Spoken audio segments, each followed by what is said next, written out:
Valley Club, yet another brand new promo code and some major changes coming to the Annihilation race before they launch later today. We're going to talk about what these changes are and what it means for you and your alliance. And if you're ready for all of it, you know what to do, Valley Club. Find that like button and let's go smash it. Welcome back to the ValleyFlyin channel. I am ValleyFlyin. Hope you're having an excellent day. Some major changes coming to the Annihilation raids before they launch later today. No Omega raids. We're going to talk about what that means for you and your alliance. Plus, we got a brand new promo code. And if you get some value from the video today, hit that like button, hit the subscribe button, ring the notification bell so you know as soon as a brand new video goes up. At least 5 pieces of Marvel Strike Force content every single week on this channel. Let's jump over to the Marvel Strike Force YouTube page. And I think this was a YouTube event. Was looking all over their X account and their Discord account for this code. Could not find it, but it said, this is from a day ago, who was your favorite Fantastic Four member to use in the Danger Room? Comment down below. Come back tomorrow for a free code. So that was a day ago, and yesterday they announced the free code. The free code, Fantastic F4 Danger Room. So let's copy and paste this. Then let's go into the player code, player gift redeem on the website. Let's enter this now, and F4 Danger Room, and this is for...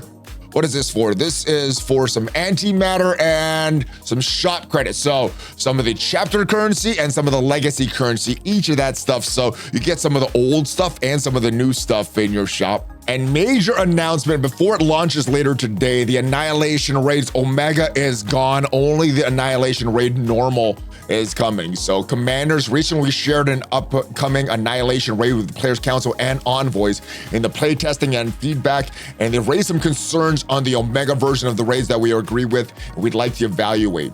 We keep in with that in mind, we are launching the Annihilation raid without an Omega version while we look at options to ensure that we're giving an excellent experience to our alliance. And if we look in game now, yesterday they did add the Annihilation raids to the preview section. It is officially launching as of me recording 7 hours and 5 minutes. But let's go back to the blog post, because even without an Omega version, a standard Annihilation raid is just as rewarding. So you should see that your potential raid rewards are good or better than they were in the Chaotic Storm raids. So I think that they should be better. There was some preview of the rewards yesterday. They're not in the game anymore. But if we go to the Marvel Strike Force website, we see the Annihilation raids are in preview. This is what the lanes are going to look like, guys. Super simple.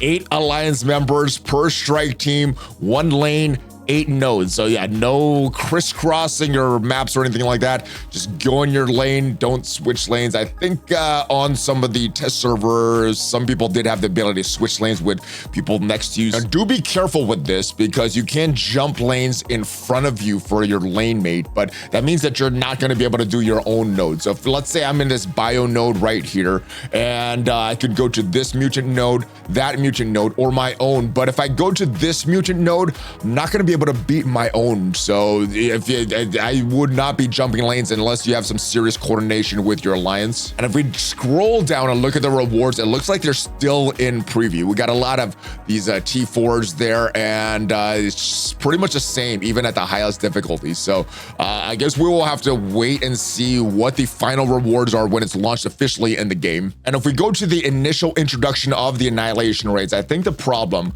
comes from this. Recommended strategy to maximize your rewards, because difficulty 8 and 9 will only require the newest teams. For this example, the Hellfire Club. Instead, we recommend that alliances choose to be difficulty 6 or 7, use the Annihilation raid, the normal map over the Omega map, as well as the individual raid difficulty selector. This will help avoid missions that require teams that may not have fully unlocked yet, and maximize the rewards at the highest difficulty that cannot be completed without the full and newest teams. And the problem that you're talking about is a problem that we've been talking about on this channel for a while. Your alliance gets the full latest raid teams, and then you're up to Annihilation raid Omega doing difficulty 9, but then the next team comes out. The Insidious 6 comes out after the Hellfire Club. Then the entire alliance will need the latest team again. So instead of staying at the Annihilation raid Omega, players would have had to drop down to the difficulty before that. Now, you still probably, it looks like you still will have to drop from difficulty 9 back down to difficulty 7, so we get these open nodes, so mutant nodes instead of the Hellfire nodes. But I guess that's better than changing the entire raid and minimizing the rewards when the latest team comes out. Players can still use the individual raid difficulty feature to increase their challenge and potential rewards to the level they prefer. With Annihilation, we've increased the number of difficulties to accommodate all raid eligible players, and there are those different difficulties. There are these 9 difficulties instead of, I think we've had 5 in the previous one, so I guess it makes it a little more widespread.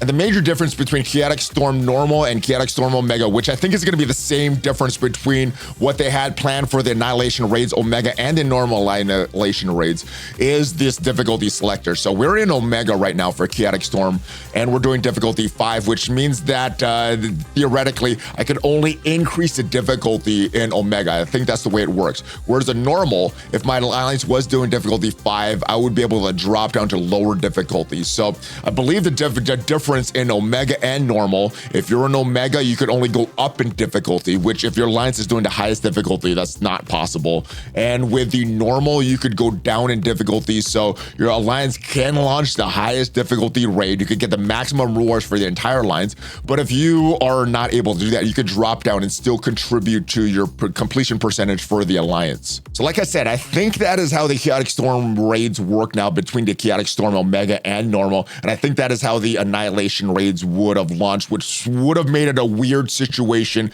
And like I said, if your alliance was doing the highest difficulty in Omega, then the newest raid team comes out, you have to drop down in difficulty and then get less rewards. Now, one key difference with the Annihilation raids is you see there are fewer nodes for players to for each player to clear.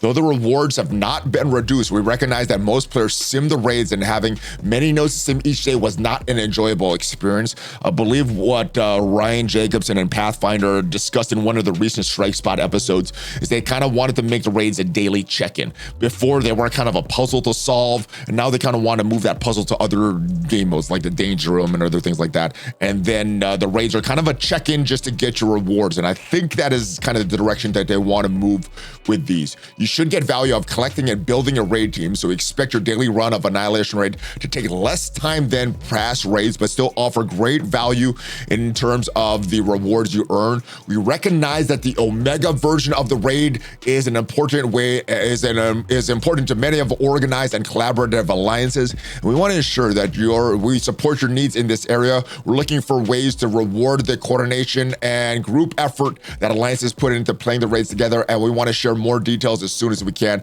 So I'm thinking they haven't figured out how to get the rewards so that once you are at the highest difficulty, you can stay there and not have to drop down once these newer raid team comes in. Thanks for continuing your support and thoughts and helping us to share and improve the newest experience. But of course, everything that we said in this video is subject to change, because everything from this blog post last night is also subject to change. Hopefully you get some value from this video, and hopefully you can coordinate with your alliance before the raids launch later today. If you did get some value from this video, leave it a like, check out some of the other videos on the channel, and if you want to get some tips for the unlocking Professor X, the best characters right now, check out my recommendations up there, and I'll see you guys next time. Have a great rest of your day. Hulk fist bump, ValleyFlyin out. Take care, guys.